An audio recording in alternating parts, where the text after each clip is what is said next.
Hello, you're watching Daybreak live on A News, and I'm here to take you through the day's top stories. We've got a lot to go through, so let's take a look at the headlines.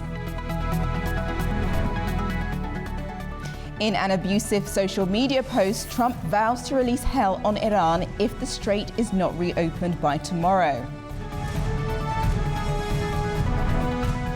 Hungary reveals alleged plot to blow up gas pipeline ahead of its elections.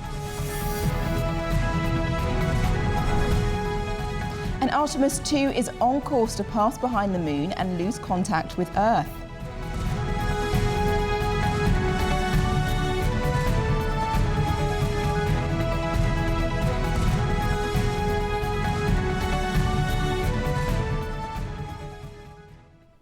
First this morning, US President Donald Trump has yet again issued another ultimatum to Iran, demanding it reopen the Strait of Hormuz or face strikes on critical infrastructure, including its power plants. The warning comes in the middle of sharp escalation in the war, with attacks reported across multiple cities alongside. Alongside this, there is growing concern over global energy supply dwindling due to the closure of the Strait of Hormuz, the world's most vital oil supply. Tensions in the Persian Gulf are escalating. US President Donald Trump has given Iran until Tuesday evening to reopen the Strait of Hormuz, warning that power plants and bridges could be targeted if the waterway remains closed. In a social media post, he also cautioned that strikes on Iran's energy infrastructure could begin within 48 hours. Iran's Revolutionary Guards responded, saying the Strait of Hormuz will never return to its previous state, signaling a new security reality. Tehran has also warned it will respond to any such attacks. Iran's reaction would be one of reciprocating any such attack. Our armed forces have made it clear that in case Iran's infrastructure is attacked, we would react in kind. Our armed forces would target any similar infrastructure that is owned or in any way or manner related to the United States or contributes to their act of aggression against Iran. On the ground, the conflict is escalating. US and Israeli strikes inside Iran have hit multiple locations, including residential areas in Baharistan near Tehran, where at least 13 people were killed. The attacks have reportedly targeted more than a dozen cities, with search and rescue operations continuing. At the same time, Iran has launched around 10 missiles in multiple waves toward Israel, including strikes on Haifa, where several people were injured.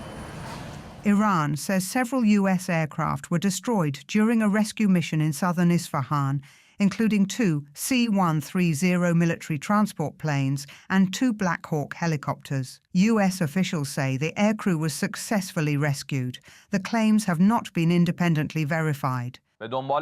Following the desperate efforts of the US Army to carry out a rescue operation, a number of these aircraft, including 2 C-130 military transport planes and 2 Black Hawk helicopters, were hit. The enemy was forced to carry out heavy bombing of its downed aircraft.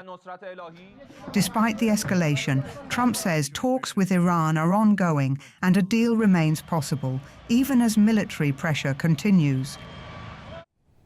Now let's take a look at the top stories shaping the day across the globe, and we stay in Iran in regards to the war that is taking place there, and we go to the Guardian website in relation to their live page and what's been happening. Now, as you heard in the report, there are a number of things that is going on, but the main thing is the ultimatum that Trump has given Tehran in relation to opening the Strait of Hormuz, which has been closed since the beginning of the attacks in Iran. Now, Trump sent an actual expletive message to Iran to reopen the strait by tomorrow, otherwise to face harsh consequences. Now, what Trump has said has actually faced harsh criticism by US lawmakers, saying that calling him an unhinged madman, and Tehran has also called for his comments and saying that US actions as reckless and causing the region to burn over it. Now, it's a number of times that he has done a number of ultimatums. Trump has in that regard and has actually extended it. So we don't actually know whether or not this will actually take place tomorrow, or whether or not Iran will respect his words and open the Strait of Hormuz. But Iran has mocked his ultimatum, dismissing it as helpless, nervous and stupid. So we'll definitely keep you updated in regards to that. But since Trump's post on his social media site, Truth, crude oil prices have actually gone up this morning. So we will keep an eye on that. Now, Trump, just a reminder, Trump has postponed deadlines for the reopening of the Strait of Hormuz several times. And currently the waterway pathway has reduced the number of ships passing through. Now, currently there's roughly around 5 or 6 ships that pass through each day in comparison to 100 ships. Normally around roughly that amount would pass through the strait each and every day. So it has really reduced, and the global market is definitely feeling its impact. Now we go to the next story that is also shaping the day, and that is on CNN's website. New Artemis 2 moon image includes part of the moon never before observed by human eyes. Now, what's happening today? There's going to be at 40 minutes when the Artemis crew actually loses contact with the Earth. And as you can see from these pictures, you're going to see a lot more coming from them in regards to this. So the astronauts will pass behind the moon at exactly roughly 23:47 BST on Monday. But that's our time. That will be around about 2:47 in the morning, Baku time. The radio and laser signals that allow the back and forth communication between the spacecraft and the Earth will be blocked completely by the moon itself for roughly 40 minutes. The 4 astronauts will be alone, and that hasn't happened for more than 50 years ago. And if we keep going to the pictures, you'll see if you click the button, this one coming up, you'll see more of the pictures that they've been able to take in relation to that. So I can just show the audience some of these amazing pictures that we see from the actual spacecraft that they've gone out there. I believe it's now been 4 to 5 days that they've been there. Now, the Apollo astronauts also experienced the isolation brought by a loss of signal during their missions to the moon. For the Artemis astronauts, there'll be time without contact, as I mentioned, with Earth, to allow them to devote all their attention to the moon, to take photos, to figure out exactly what it is there, and they will then report back. Now, they'll spend the blackout dedicated to lunar observation, taking images, studying the moon's geology, and simply gazing at its splendor. So it's an exciting time. I will bring you an update in regards to that, because it will be being done our time tomorrow morning, so just in time for the Daybreak breakfast show. So I'll be able to hopefully bring you back some information as to what these astronauts were able to find as they circle the moon. Now we go to our next story, which is on Al Jazeera. And that is in relation to the Congo. Now, DR Congo, Democratic Republic of Congo, is set to now receive third country deportees from the US under a new deal. So the Democratic Republic of Congo says it's expected to receive third country nationals who have been deported from the US under a new deal with the administration of Donald Trump. Now, the DRC will begin receiving deportees this month. However, there are no details on the number expected to arrive. As part of the agreement, the US will pay for the deportations and the Congolese government will face no costs. This is what the statement has been said and what was announced. Now, this comes as the Trump administration continues efforts to basically broker a peace deal between the DRC and Rwanda and to secure US access to Congolese critical minerals. Uganda has also received its first US deportations earlier last week, and the flight under third country agreement this month. But there's been a bit of criticism because Uganda Law Society, which has condemned the arrival, saying it is an undignified, harrowing and dehumanizing process that has reduced the deported people to little more than chattel for the benefit of private interests on both sides of the Atlantic. So there is a bit of pushback in regards to this, but as I mentioned, we will keep you updated because there are a number of African countries that are taking deportees from the US as they make sure that they arrive safely in a number of countries on the continent. Okay, now let's go to our next story making headlines, and that's on the BBC. That's in regards to German males under 45 may need military approval for long stays abroad. Now, The men will be aged between 17 and 45 and now may need to seek approval for lengthy stays abroad under changes introduced as part of a new law which was introduced voluntary military service. Now, the Military Service Modernization Act in Germany, which came into force on the 1st of January this year, is actually aiming to boost defences following threats from Russia due to the war in Ukraine. Now, the requirement to obtain permission has gone largely unnoticed until it was reported by a German newspaper on Friday, which has now caused a number of widespread concern and backlash. Now, the clause could potentially affect millions of German citizens embarking on anything from a gap year or studying abroad to a new job or sabbatical. Now, why is this happening? Just to also remind you, it's intended to actually find enough volunteers to increase the ranks of the German military to 460,000. It currently consists of 260,000 active soldiers and 200,000 reservists by 2035. So this is exactly what they're trying to do. However, it's now hit a bump in the road with people have now seen it, German citizens, and they're not very happy in regards to that. We don't know exactly how it's going to be implemented, but we'll keep you updated in relation to this story and the many others taking course throughout the course of the day and this week. Well, that's your press roundup. Now I'm going to take a short break. When I return, I'll discuss the rest of the global stories this morning. Stay with me.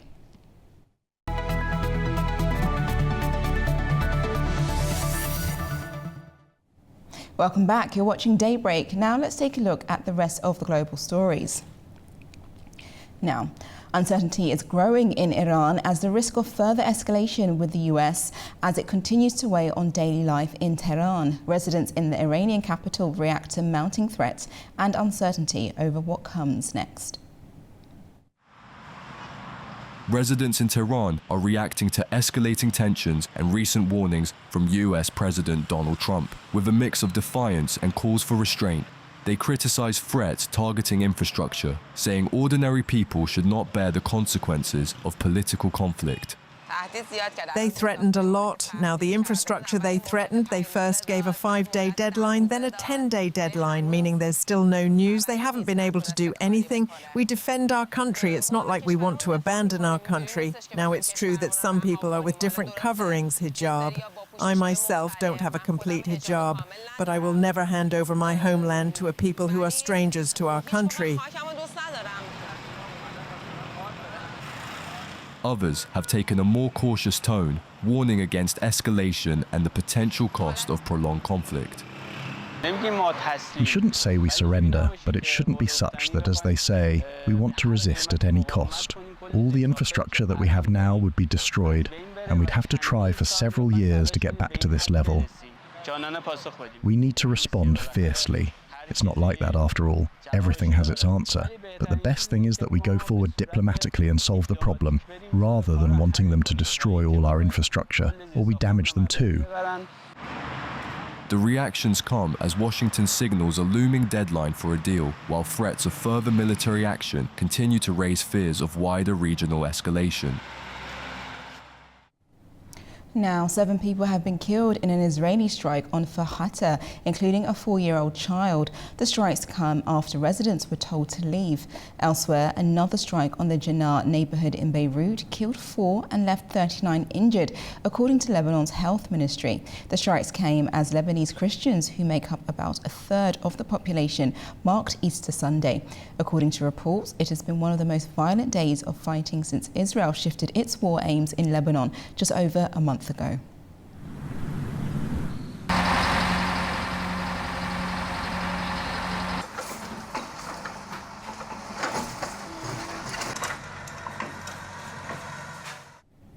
Turning to Gaza now, and Hamas's armed wing said discussing the group's disarmament before Israel fully implements the first phase of the US-brokered Gaza ceasefire was an attempt to continue what it's called genocide against Palestinian people. In a televised statement, Hamas's armed wing spokesman Abu Ubaidah said raising the issue of weapons in a crude manner would not be accepted. US President Donald Trump's Board of Peace plan for Gaza calls for disarmament to reinforce last October's ceasefire. Capable of hitting Europe.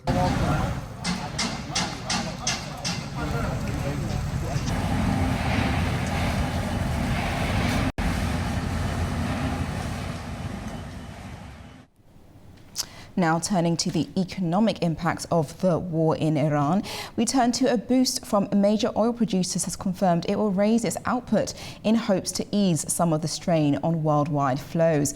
But with the Strait of Hormuz currently closed, one of the world's most important oil routes, prices continue to rise and traders brace for further uncertainty. In a virtual meeting on Sunday, the OPEC Plus group, including Saudi Arabia, Russia and several other key producers, confirmed it will raise output by 206,000 barrels per day from May. The group said it had reviewed market conditions and stressed the need to keep key shipping routes open, warning disruptions could affect global supply. It also raised concerns about attacks on energy infrastructure, noting repairs can be costly and slow. The announcement comes as tensions in the Middle East continue to escalate. Since late February, conflict involving US and Israeli strikes on Iran has significantly reduced the flow of crude oil and refined products across the region. Oil prices have responded to those supply concerns. On Monday, Brent crude rose by $1.71, reaching around $110.74 a barrel. Meanwhile, US crude gained 71 cents, trading at roughly $112.25 per barrel. Last week saw even sharper increases, with prices recording their biggest jump since 2020 amid fears of further disruption.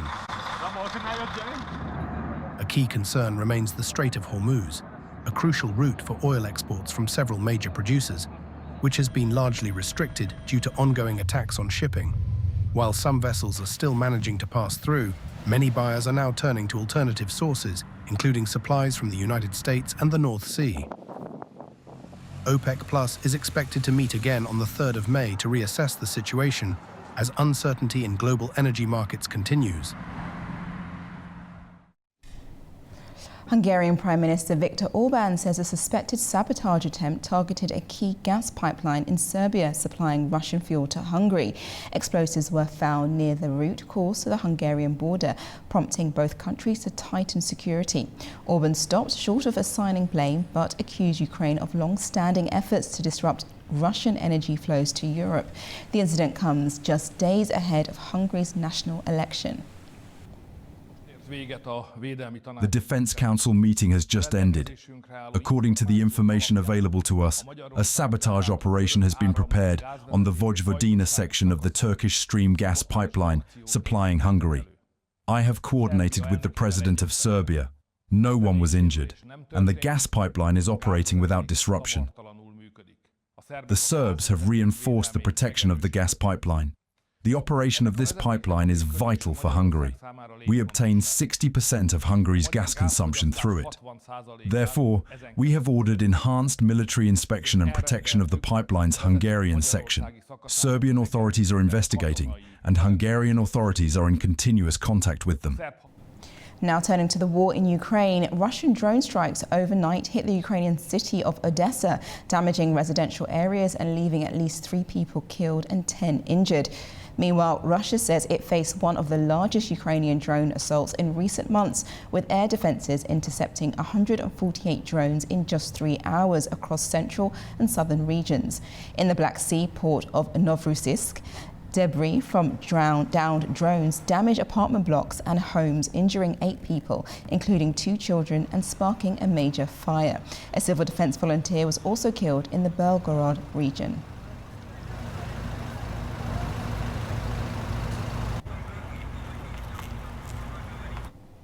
Ukrainian President Volodymyr Zelensky has made his first official visit to Syria. His visit signals a bid to secure military cooperation and bolster regional partnerships. The two leaders met on Sunday and pledged greater security cooperation. The visit follows Zelensky's trip to Turkey on Saturday and a Gulf tour last week against the backdrop of the war in the Middle East. Zelensky wrote on Telegram that the leaders agreed to work together to provide more security and opportunities for development for our societies.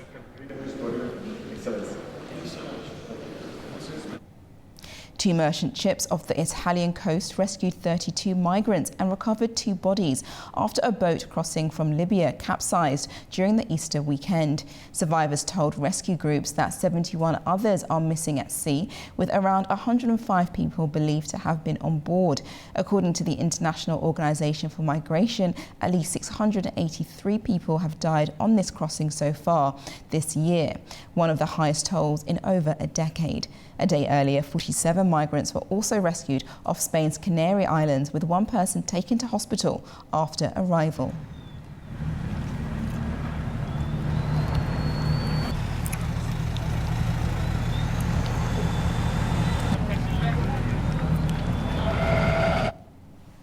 Now to space, and 4 astronauts aboard the NASA's Artemis 2 mission are preparing for a historic lunar flyby on Monday evening that will send humans further away from Earth than any crew in history. And all eyes will be waiting and watching to find out what they report back with.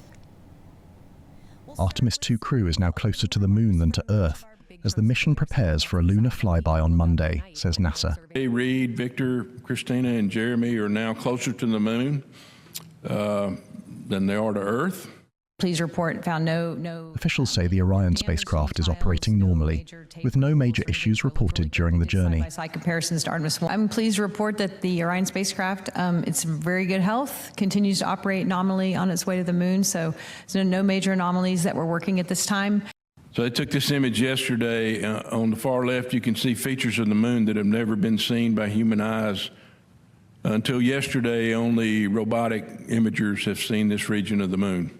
The mission will also offer a rare view of a solar eclipse from deep space.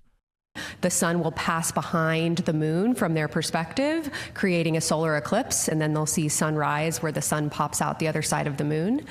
NASA says Artemis 2 is a key step toward establishing a long-term human presence on the moon. Artemis 2 Ascent Flight Director Judd Freeling said he hopes the mission will make it possible for humans to live and work on the moon on a regular basis within the next 50 years.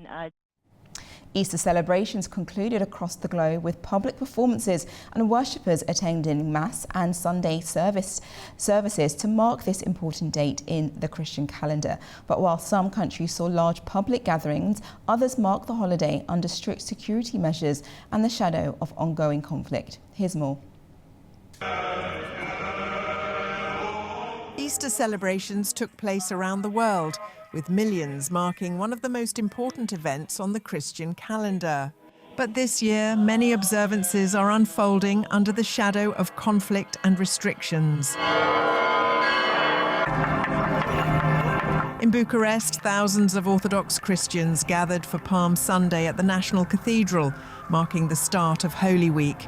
Clergy and worshippers joined a large procession through the capital, carrying palms, crosses and icons to commemorate the entry of Jesus into Jerusalem. The ceremony was held at one of the world's largest Orthodox churches, opened in 2025 after more than a decade of construction, highlighting the strong role of the church in Romania.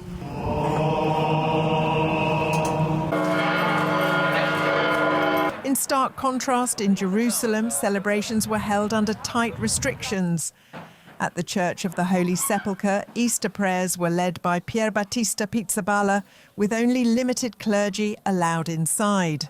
The site, normally filled with pilgrims during Holy Week, saw sharply reduced attendance as access remained restricted due to security measures linked to the ongoing conflict.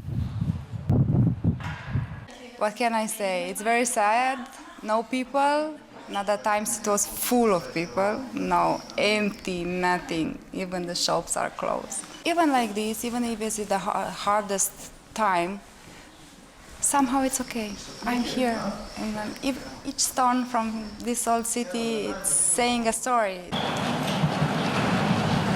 Authorities had closed many locations in the old city, citing safety concerns, particularly at sites without bomb shelters. An earlier ban on Palm Sunday ceremonies was later reversed following international criticism, though limits on large gatherings remain. Separately, Theophilos III led Orthodox Palm Sunday prayers under similar constraints as the overlap of Easter, Ramadan and Passover disrupted observances for multiple faiths. In Lebanon, Christians also marked Easter with church services despite escalating tensions between Israel and Hezbollah. Worshippers gathered across several regions, with some describing the situation as difficult, but stressing their determination to continue traditions.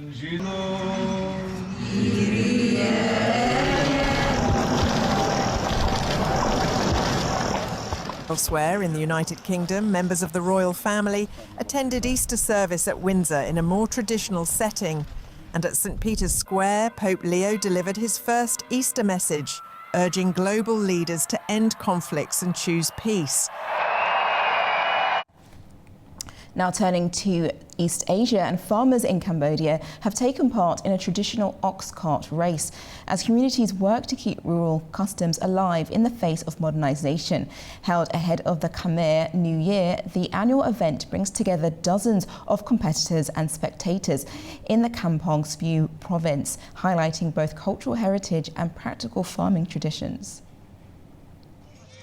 Cambodian farmers gathered for a traditional ox cart race in Kampong Speu province, west of Phnom Penh, reviving a centuries-old rural practice ahead of the Khmer New Year and the rice harvesting season. With the support from Kampong Speu province administration and all levels of local authorities, we have created this event. Of course, this event aimed at protecting, preserving, and keeping the tradition of the local people here in this province. And to make sure we don't lose it, tradition, we have widely publicised this event. And this is the reason why we have more ox carts joining each year. The race, now in its 12th year since being revived, has grown steadily, with organisers reporting around 80 ox carts taking part this year, alongside hundreds of spectators lining the 1-kilometre dirt track. Farmers say the event is not just about competition, but about passing knowledge to the next generation. I joined the race to help keep our long-time tradition left behind by our ancestors, and so that the younger generation knows more about these ox carts and how they are used in these races. I have grown seeing ox carts being used by people for various purposes, such as transporting goods for Buddhist ceremonies, weddings, using ox carts for ploughing, and also taking part in races such as this event. Some participants see the tradition as not only cultural but practical. I urge farmers to feed and raise more oxen, especially when gas prices are so high. They can plough fields like in the old days and save money. For many spectators, the race is both unfamiliar and symbolic. This is my first time watching. It looks funny for me, but it is our tradition, so I came to support it. At the finish line, drivers compete for both pride and prize money, with this year's winner taking home 2 million riel, around $500 US. I encourage our farmers to keep more and take care of more oxen and carts. We had around 80 ox carts taking part in this race, so I hope there will be more joining next year. Events like this reflect a broader effort to keep rural traditions alive, Cambodians say, ensuring they remain part of the country's cultural landscape for future generations. You're watching Daybreak. Now we'll take a quick break. When I return, we'll take a look at the regional headlines where I'll be joined by a guest to dig further into some of the key stories. Don't go anywhere.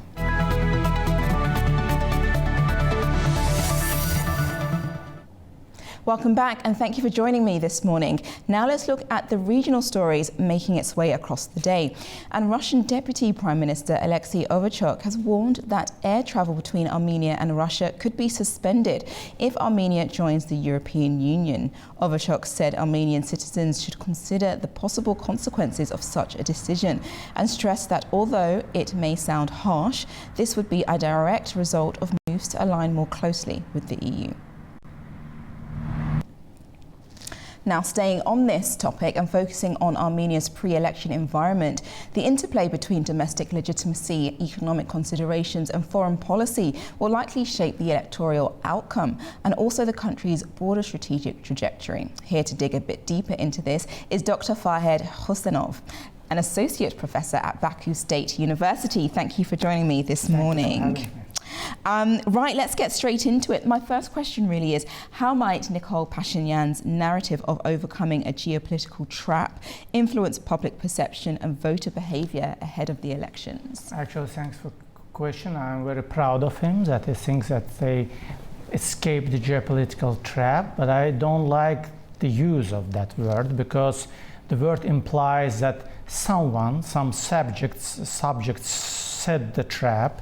And I hope that Prime Minister is not targeting anyone because the only ones to blame for this unpleasant situation, for this dangerous situation, which they got into, the successive Armenian governments. Mm-hmm. They put themselves in this dangerous situation and they're trying to get out of it. They have chosen this path of confrontation, let's put it that way, the confrontation, occupation, aggression toward their neighbor, and now they're just trying to change the direction of their foreign policy. Well, good for them. I wish them luck, and I hope that they are sincere on this path in their aspiration. Wow, I see. And then just moving very slightly over to what Russia has just said by what I mentioned in the report earlier. So Russia has said that Armenia is waiting to join the EU and a possible suspension of air links if they decide to do that. Do you think that could influence Armenia's standpoint on the issue on pre-elections, do you think? Let me put it this way. Quite closely I followed the conversation between Prime Minister and Russian President a couple of days ago. Some experts would like us to believe that there is some kind of rift in their relations, but I don't think so, because from the very beginning, Prime Minister Pashinyan assured his colleagues that everything is dynamically developing. They have a huge agenda, very busy agenda, and he hopes that after the election, and I think that he hopes to win this election, is going to continue developing their relations. And even mentioned relations with European Union, from Pashinyan's Prime Minister's point of view, actually is compatible for the time being. And he stressed that when the time comes and Armenian people have to make a decision which path to choose, because for now they are successfully combining. I'm trying to quote what the Prime Minister, for now he thinks that the combination is quite successful, but when times come to make a decision, he said, Mr. President, meaning Vladimir Putin, Armenian people will never question our relations with Russia. So we should pay attention to that. And also, they also were speaking about the Karabakh issue. And he said that, yes, we recognize Karabakh as an integral part of Azerbaijani Republic, but we did that only having seen that Russia did it twice. So from my point of view, it's not the indication of rift. It just shows us that Armenian government follows the steps of their Russian senior partner. Let's put it that way. Yes, no, I understand. And I think in that sense then, if there is an opportunity for Armenia to join the EU, do you think it's a discussion that whoever's in government at the time will have to have with Russia? And do you think that Russia will basically force them to say no? Russia may force them, but there are different ways of forcing. Military, economic, financial, and so on. Cultural maybe in some way. But from Prime Minister's speech, I make the conclusion that the economic relationships are so strong that if they have to choose, they will choose Eurasian Union. Because so that coercion is not military, that coercion is not, let's say, assume some kind of violence, let's say, like, let's put it this way. It's only economic instrument. So for now, for the time being, the bilateral relations are so dynamically developing at such a high level that it's more beneficial and suitable for Armenia to stay in Eurasian Union and to continue on that path. I see. Okay, well, sorry. Yeah, because just let me add this few moments. He said that the new context and saying that he meant the peace between Azerbaijan and Armenia. The new reality is also contributing to our participation in Eurasian Union, because for the first time in our history we have the direct railway connection with Russia. Yes. So, and I think that Armenia understands the importance of this and doesn't want to lose the economic gains. So I'm just trying to analyze what he said a couple of days ago, talking to his counterpart. Yes. Now I just want to focus, as you mentioned, a couple of things in regards to Azerbaijan and transport routes. Now, do you think there are any political risks associated with the reopening transport routes and trade links across former conflict lines? Very good question. Thank you. For almost 5 years ago, when our president was interviewed by the Fox News, at the end of his interview, he mentioned that I want to build integrated South Caucasus. The first steps for this integration, the opening borders and trading. So economics will make business can bring us closer to each other. So that step is inevitable. So if we want to do this, if we want to get rid of any conflictuous past, we have to trade and we have to do business. Of course, it's a matter of trust. We have a lack of trust. For 30 years of intensive conflict doesn't go away in a minute. But nevertheless, we should give a try to build a completely different future.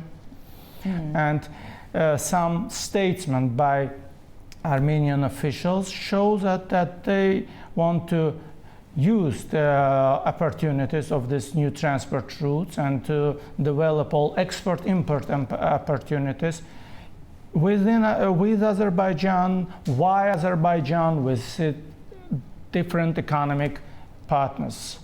So we have some risk, but we don't have any other way out of this situation, which was created by 30 years of Armenian aggression. They now have to show us that now they are serious in building this economic common space. Let's put it this way. Yes. And what role then do peace negotiations and post-conflict dynamics in the South Caucasus play in shaping Armenia's political agenda? Actually, perhaps Armenian population are truly tired of Karabakh movement. They truly want some peace, and they are truly attracted by Pashinyan's agenda, because Pashinyan proposing them agenda without Karabakh movement. So everything will be clear on June 7. On June 7, we will see 2.5, if I'm not mistaken, citizens of Armenia, of Republic of Armenia, have right to vote in the upcoming parliamentary elections. And I wonder how much of this number sincerely recognize our territorial integrity and consider Karabakh as an integral part of Azerbaijan. I will see on June 7. On June 7, if we'll, but a couple of days ago, again, just I just like to mention it. The prime minister said that, talking to the Russian president, he said that there's too much democracy in my country. That sounded quite, maybe caused a lot of questions. What did he mean saying that there's too much democracy in his country? He should read more of Socrates, Plato, and Aristotle. They didn't particularly like democracy. They said that they saw that democracy could become too much. By saying that, they meant that too many people with completely different background that didn't know what their people truly want can seek power just for their personal, selfish, egoistic needs and ends. We here in Azerbaijan want to make sure that the new political elite in Armenia knows and understands that Armenian people wants peace and doesn't want any hostile relationship with their neighbor. So in that case, I hope that we can build together a new prosperous South Caucasus. No, okay, that's great. So just on what you said, do you think public opinion has shifted in the past 5 years? And what does Pashinyan need to do to secure votes then? He has quite high approval ratings. I wish him luck on this new path. But it's a very interesting question about shift in public opinion. For the last 5 years, I'm trying to answer to that question on different TV channels. My favorite fact was that before the war, during the parliamentary elections, one small party, which was called the Armenian, and the name of that party was Armenian National Congress.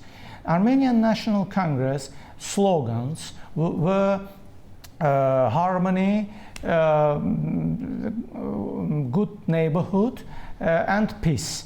Unfortunately, they were not lucky enough to get into parliament. After the war, they also were not successful enough to get into the parliament. And out of that 2.5 voters, only 15,000 voted for their peaceful agenda.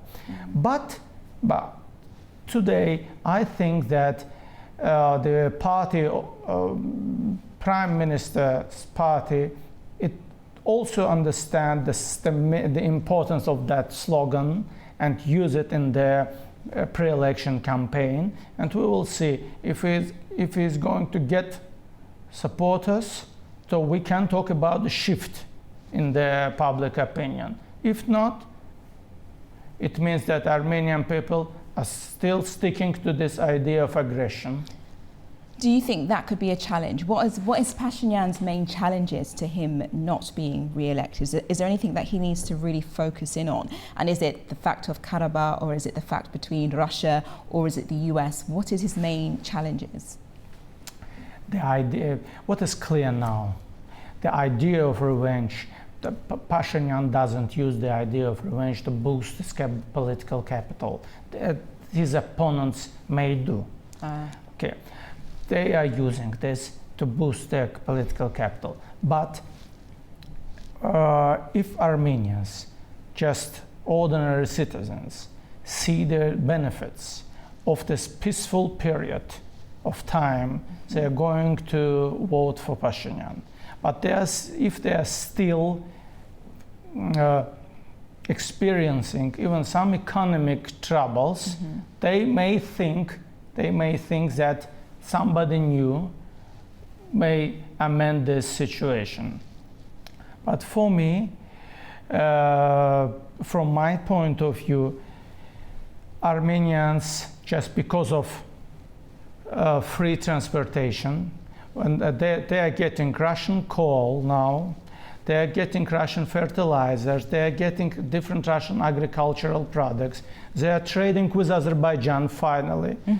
Last but not least, we are selling them petrol and diesel fuel.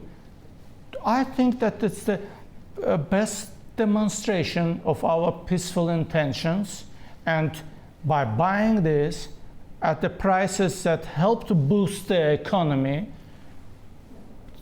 they have nothing to do but to go and to vote for the person who just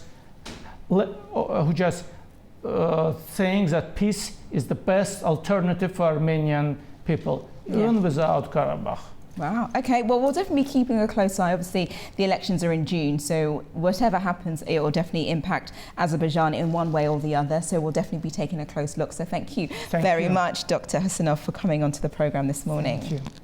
Right, now let's turn to other news within the region. And Catholics gathered in the capital city of Azerbaijan to celebrate Easter Sunday, marking the resurrection of Jesus Christ with prayers, hymns and traditional rituals. The celebration focused on themes of renewal and hope, with customs such as the blessing of Easter bread and decorated eggs, symbolizing new life. Let's take a look.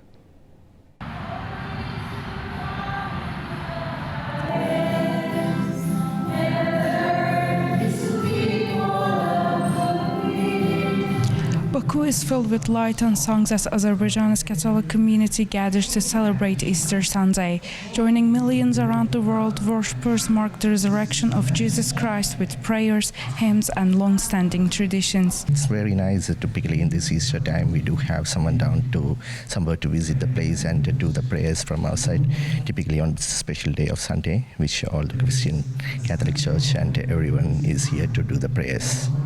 The service centers on themes of renewal and hope, highlighted by the traditional blessing of decorated eggs and Easter bread. Families come together for festive meals, while symbolic customs such as egg decoration reflect the message of new life and rebirth at the heart of the celebration. It's where family also come together. People, maybe sometimes not always your family will be together, but during the special occasion we have all of us together. We spend this day together, and it's everything about Easter is amazing to me.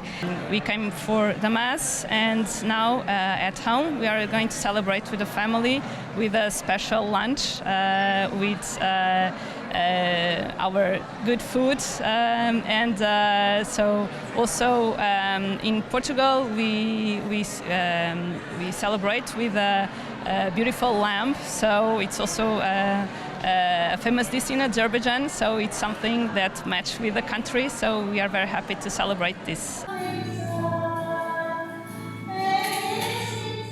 In Azerbaijan, Christians make up over 3% of the population, representing a variety of denominations that celebrate their religious traditions openly. Within this diverse landscape, the Catholic community's Easter observance reflects a spirit of faith, unity, and the country's long-standing tradition of religious harmony.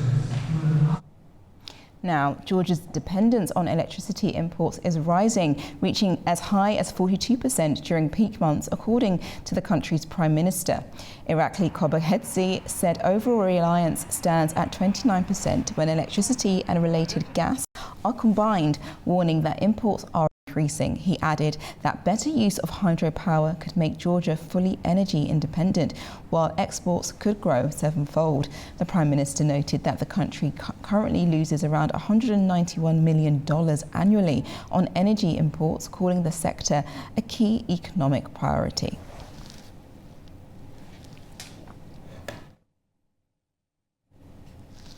Tulip season is in full bloom in Istanbul, where the city's historic Emirgan Grove is attracting large crowds despite rainy weather, as visitors gather to see one of Turkey's best-known spring displays.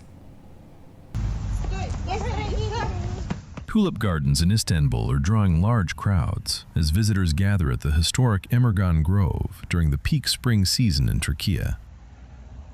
Rows of brightly colored tulips have transformed the park along the Bosphorus, with visitors moving through the gardens and stopping to take photos.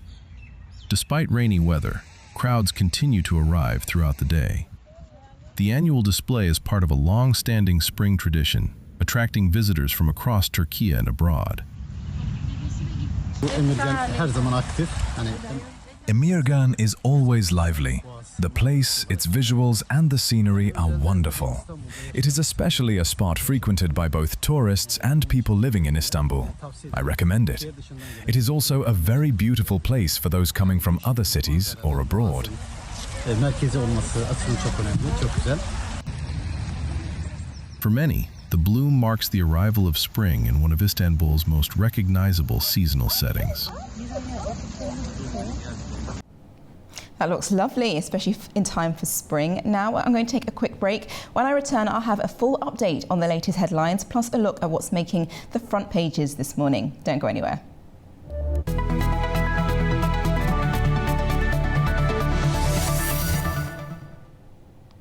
Hello, you're watching Daybreak live on A News, and I'm here to take you through the top stories. So let's take a look at the headlines.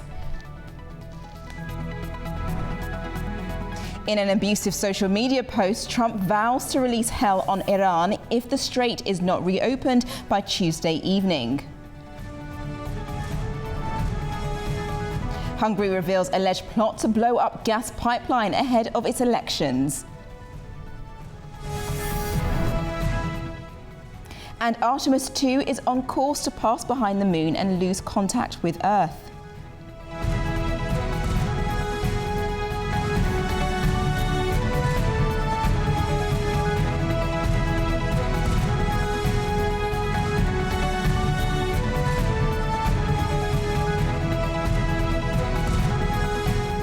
Now let's take a look at the stories making the front pages, and we turn to Deutsche Welle website in relation to Hungary. So Hungary has said that explosives were found at Russian gas pipeline, and we have more on this story later on in the actual program. But the leaders of Serbia and Hungary announced that on Sunday explosives were found near a pipeline in Serbia that transports Russian gas to Hungary. They quoted that our units found an explosive devastating power. That was by the Serbian president, who posted this on Instagram. Now, opposition leader of Hungary, Peter Magyar, accused him of panic mongering orchestrated by Russian advisors. Now, Orban, an ally of Russian President Vladimir Putin, has resisted EU calls to abandon Russian energy imports since the full scale of the invasion of Ukraine. Now, that's the information that we currently have. We don't know exactly who has put those particular explosives near there, but we are getting information, and once we know, we'll be able to update you throughout the course of the day. Now let's turn to the next story in relation to Artemis 2, and CNN has some fantastic pictures in relation to what's going on over there. So moon images which include part of the moon that's never been seen before. In regards to that, we know that they are going to be going around circling the moon today, and in particular the 40 minutes when Artemis crew, they will lose contact with the Earth. Now, astronauts behind this will pass behind the moon at about 23:47, which is on Monday, which is actually around 2:47 Baku time, so very early morning tomorrow, and we'll be able to provide you with information in regards to that. Now, the radio and laser signals that allow the back and forth between the communication of the spacecraft and Earth will be blocked by the moon itself, which is where the 40 minutes comes in, and the 4 astronauts will be able to be alone for that period of time and be able to garner a number of images and information in relation to that. Now, the Apollo astronauts also experienced this 50 years ago, and the isolation brought a loss of signal during their mission trip to the moon. Now, the Artemis 2 astronauts, their time without contact with the Earth will be devoted to looking at the observation of the lunar system and taking striking images that we can see here and understanding the moon's geology and simply gazing at everything that it provides. So we'll definitely provide you with information in relation to that. As I mentioned, it's a major, it's a 10-day trip that a lot of eyes are looking at, and we'll be definitely bringing you the latest. Hopefully by the time they've actually circled around in that 40-minute zone, Daybreak will be on to show you exactly what information they've been able to provide us with. Now let's go to our next headline, and that's leading a number of websites today, and that's now we'll head to the New York Times on Iran and what Trump has recently said. Now, on the New York Times, he's given a timeline of deadlines and ultimatums over the Strait of Hormuz. We know that Trump has issued a number of warnings to Iran, saying that he wants the Strait of Hormuz opened, and his most recent message was quite expletive, with messages to Iran to open up the waterway by tomorrow or face harsh consequences. defences. Now, he has mentioned this previously before and has extended a number of deadlines, so we'll definitely be keeping a close look on this. However, US lawmakers is calling what Trump has said as an unhinged madman, and Tehran has called the US comments as reckless, causing it to be quite damaging. And they've also mocked his ultimatum, dismissing it as a helpless, nervous and stupid. Now, we'll go to the next website that is also on the New York Times, just saying what is happening in the war in the Middle East on Sunday. Lebanon has also been hit by Israel airstrikes, as well as a number of things happening in Tehran. And since Trump's post, crude oil prices have actually gone up this morning. And if we can go to the video that shows basically the Strait of Hormuz and a number of how it used to be with ships passing through, just because it's still such a key, crucial line. It provides 20% of the world's oil in that particular area. So the video which is coming up will actually display some of that. Now, Trump has postponed deadlines in the past for reopening of the Strait of Hormuz several times, as I mentioned.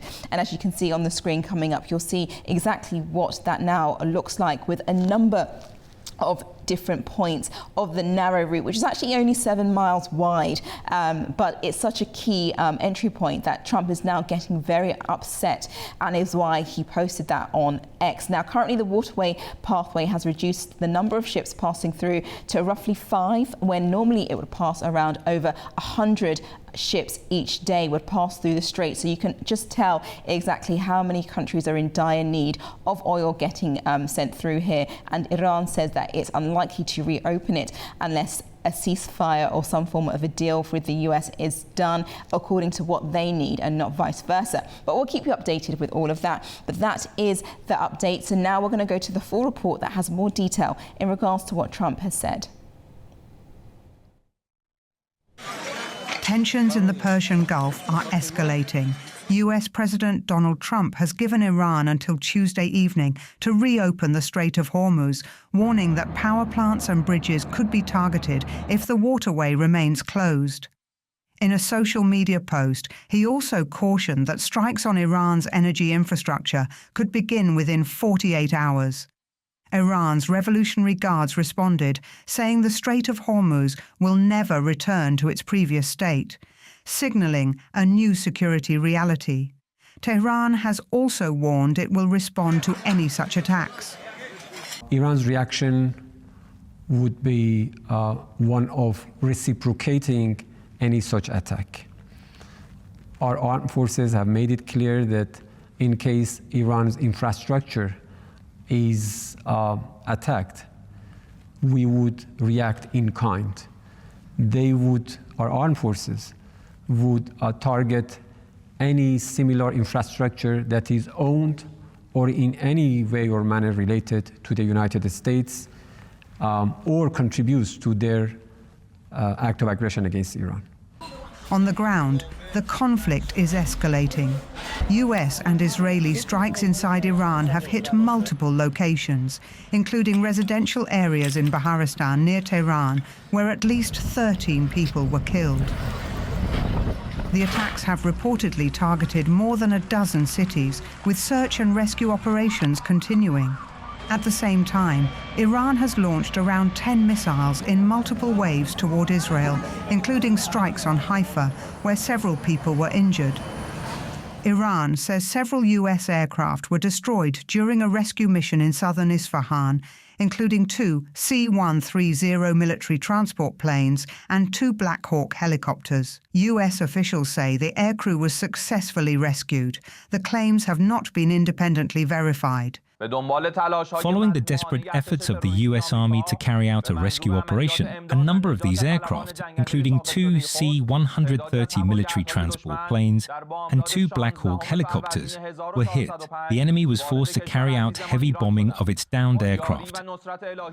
Despite the escalation, Trump says talks with Iran are ongoing and a deal remains possible, even as military pressure continues.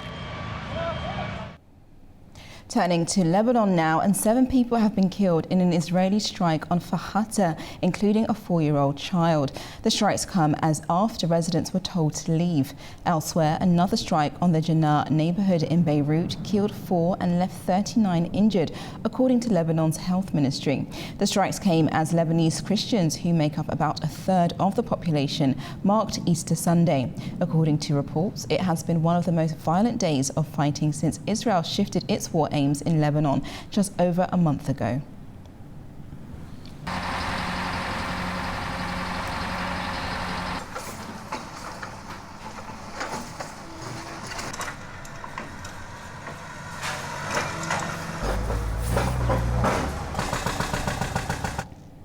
Now to the global energy crisis due to the war, and now a boost from major oil producers has confirmed it will raise its output in hopes to ease some of the strain on worldwide flows.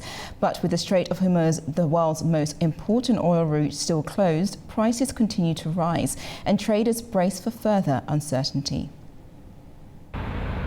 In a virtual meeting on Sunday, the OPEC Plus group, including Saudi Arabia, Russia and several other key producers, confirmed it will raise output by 206,000 barrels per day from May. The group said it had reviewed market conditions and stressed the need to keep key shipping routes open, warning disruptions could affect global supply. It also raised concerns about attacks on energy infrastructure, noting repairs can be costly and slow. The announcement comes as tensions in the Middle East continue to escalate. Since late February, conflict involving US and Israeli strikes on Iran has significantly reduced the flow of crude oil and refined products across the region. Oil prices have responded to those supply concerns. On Monday, Brent crude rose by $1.71, reaching around $110.74 a barrel. Meanwhile, US crude gained 71 cents, trading at roughly $112.25 per barrel. Last week saw even sharper increases, with prices recording their biggest jump since 2020 amid fears of further disruption. A key concern remains the Strait of Hormuz, a crucial route for oil exports from several major producers, which has been largely restricted due to ongoing attacks on shipping. While some vessels are still managing to pass through, many buyers are now turning to alternative sources, including supplies from the United States and the North Sea. OPEC Plus is expected to meet again on the 3rd of May to reassess the situation as uncertainty in global energy markets continues. Now to Europe, and Hungarian Prime Minister Viktor Orbán says a suspected sabotage attempt targeted at a key gas pipeline in Serbia supplying Russian fuel to Hungary took place. Explosives were found near the route close to the Hungarian border, prompting both countries to tighten security. Orbán stopped short of assigning blame, but accused Ukraine of long-standing efforts to disrupt Russian energy flows to Europe. The incident comes just days ahead of Hungary's national election. The Defense Council meeting has just ended. According to the information available to us, a sabotage operation has been prepared on the Vojvodina section of the Turkish Stream gas pipeline supplying Hungary. I have coordinated with the President of Serbia. No one was injured, and the gas pipeline is operating without disruption. The Serbs have reinforced the protection of the gas pipeline. The operation of this pipeline is vital for Hungary. We obtain 60% of Hungary's gas consumption through it. Therefore, we have ordered enhanced military inspection and protection of the pipeline's Hungarian section. Serbian authorities are investigating, and Hungarian authorities are in continuous contact with them. Now to the war in Ukraine, and Russian drone strikes overnight hit the Ukrainian city of Odessa, damaging residential areas and leaving at least 3 people killed and 10 injured. Meanwhile, Russia says it faced one of the largest Ukrainian drone assaults in recent months, with air defenses intercepting 148 drones in just 3 hours across central and southern regions. In the Black Sea port of Novorossiysk, debris from downed drones damaged apartment blocks and homes, injuring 8 people, including 2 children, and sparking a major fire. A civil defense volunteer was also killed in the Belgorod region.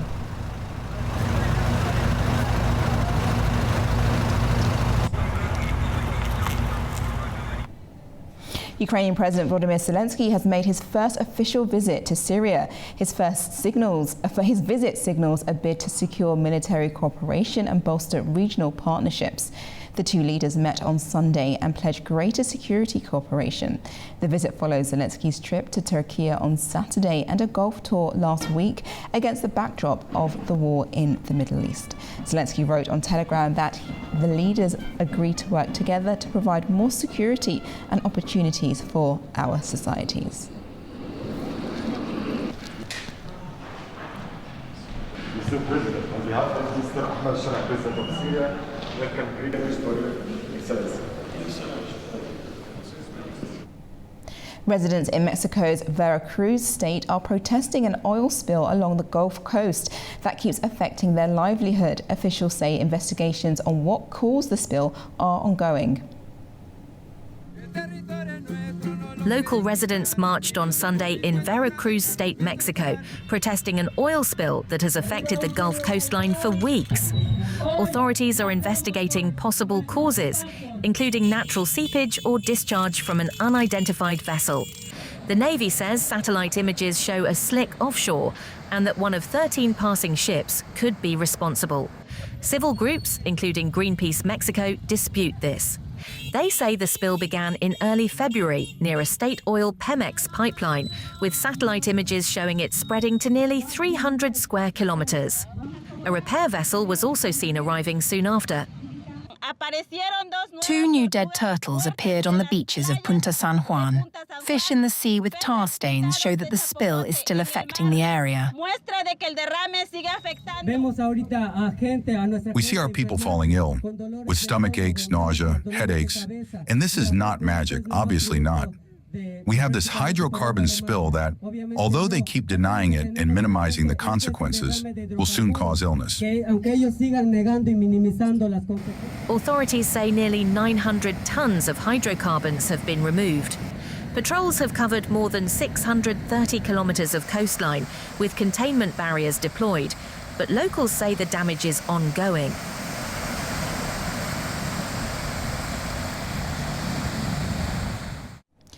Turning to space now, and the recent launch by NASA of 4 astronauts on the first crewed lunar mission in more than half a century marks a pivotal moment in the evolution of space exploration.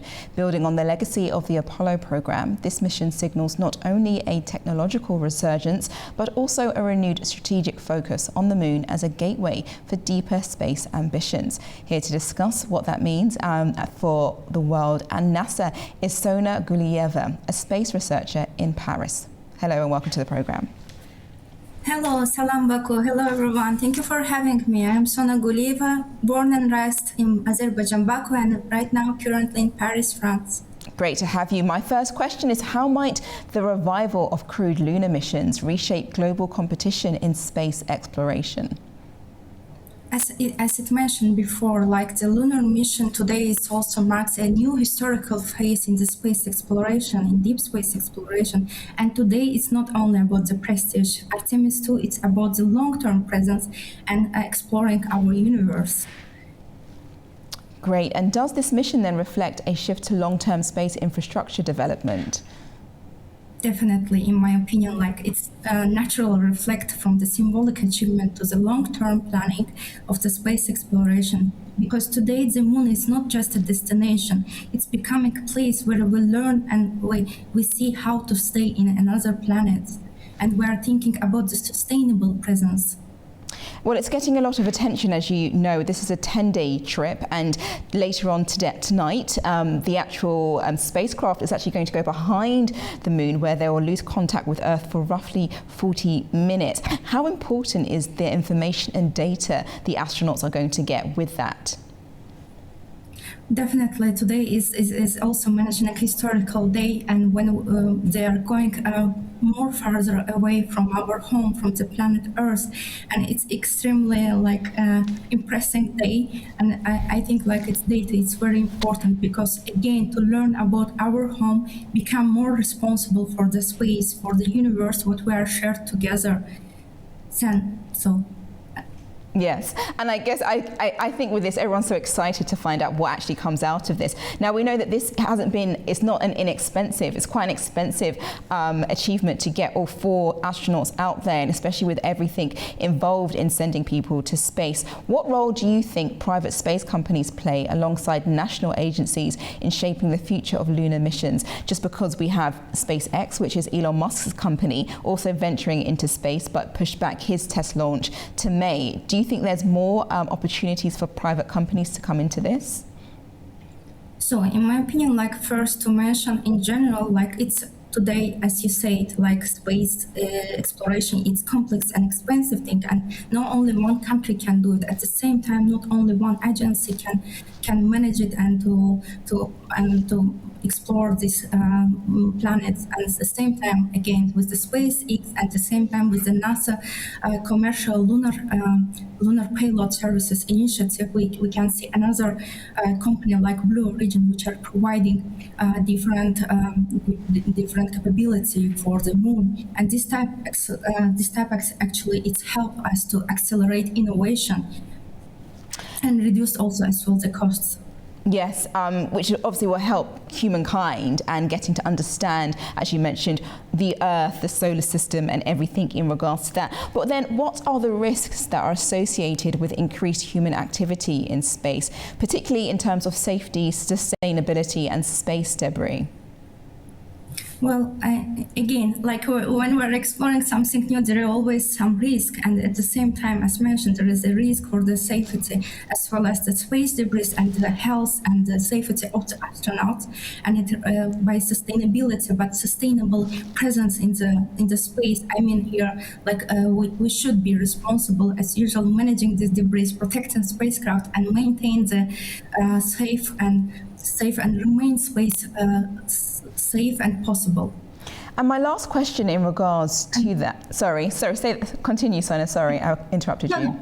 I was just wanted to highlight once again, it's required international collaboration, and as astronauts say, as we are flying, we go for all humanity, and we are here together to build this collaboration, not about competition, but about the collaboration.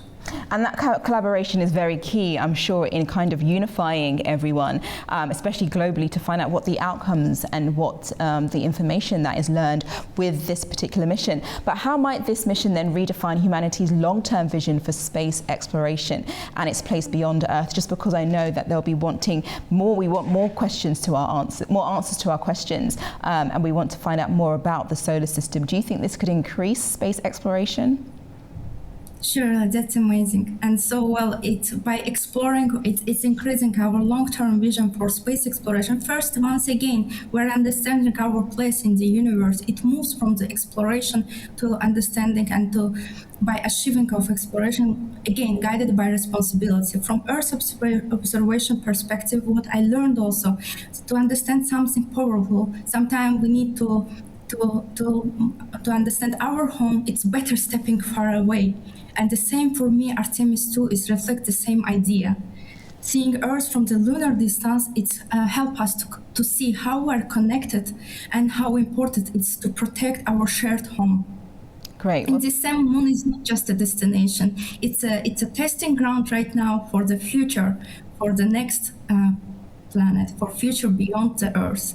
Yes, well, all eyes are definitely on Artemis 2's mission and what exactly they get out of it. So thank you so much for joining me this morning, Ms. Gulieva, and for joining me with your insights. Thank you so much. You're watching Daybreak on A News. Stay with us as we take a quick break.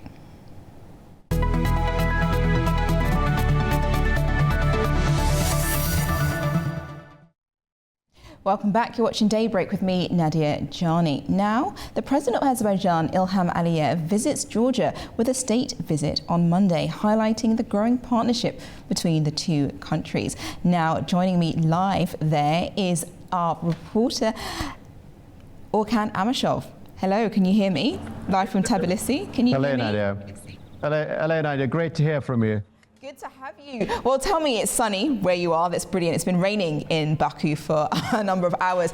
What can we expect from President Ilham Aliyev's visit today?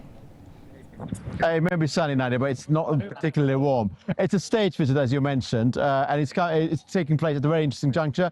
On the basis of publicly available information, as far as I understand, it's the first trip by President Aliyev abroad after the 5th of March incident. I referred to the Iranian drone attack. President Aliyev, of course, received a number of delegates from that point onwards, but in terms of his own official and engagements outside Azerbaijan, this one is the first one after that very date. If we remember, after Georgian president, incumbent president, Mr. Kavalyashvili was elected, he also paid his first state visit, official visit to this country, to Azerbaijan. So strategic partnership between the two countries have been cultivated over the decades. It's building upon energy and connectivity. There's no particular point, I suppose, at which these two countries came out and said that we have strategic relationship. But I suppose the years of 26 and 27 are referred to the beginning of the construction of Baku-Tbilisi-Kars Railway and also implementation of Baku-Tbilisi-Ceyhan, which is the first leg of Southern Gas Corridor. Those years really gave us a clear indication about the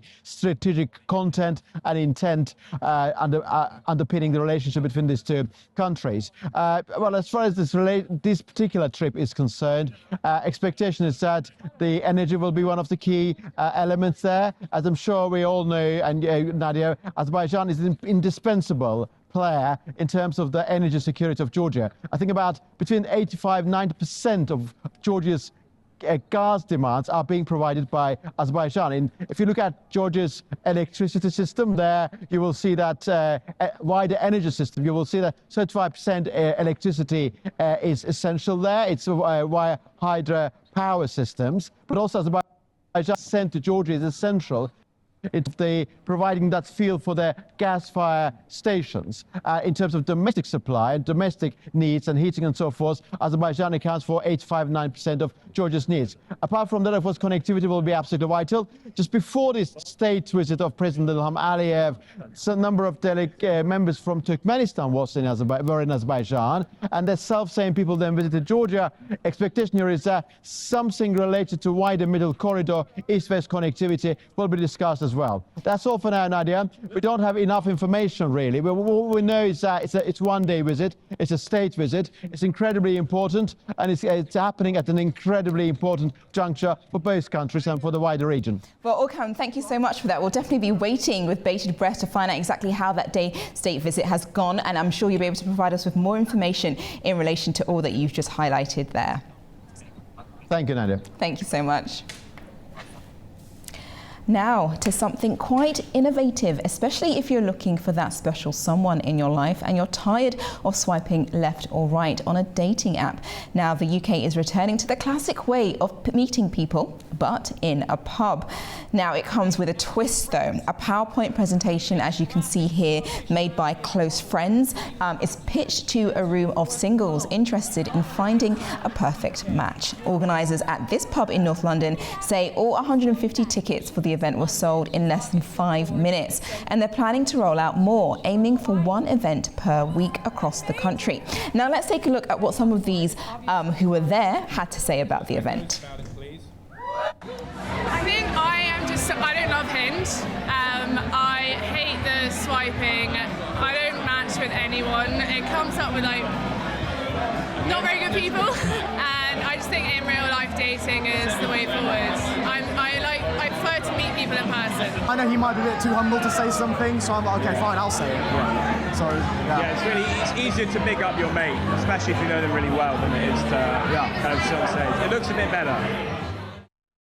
Wow, very interesting there. Just going back to old times instead of this all the online and on your phone.